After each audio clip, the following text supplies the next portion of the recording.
Wilujeng tepang sareng plog orang bungbulang. Sok cara ricing heula baraya. Di Sunda mah sok aya istilah nyamungannya baraya. Eta masihan amplop kanu gaduh hajat, kin uihna bakal dipasihan pipiti atanapi berkah. Di tempat baraya sami henteu aya istilah nyamungan mulang samung.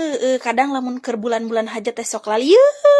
Liurna teh naon mulangkeun, aya nu nyimpen, aya mulangkeun, aya istilah kitu di Sunda. Sok dicatetkeun si anu mah masihana sakieu na teh sok dicatetkeun. Engke mun manehna hajat ku urang dipulangkeun si amplopna teh, sok dileuwihan kadang mah. Jeung da deui lamun di kampung abi mah osok di tingkat-tingkat, harus di tingkat-tingkat ket lamun 100 pipitina 3, lamun 50 pipitina 2, tah kitu baraya. Aya nu sami atuh henteu. Tradisina jika di kampung abi tah kantenan pami bulan hajat mahnya kos bulan Rayagung, Sawal, sok kamreg pipiti teh. Amplop teh beng ka ditu, beng ka dieu, can uleman, can nyecep.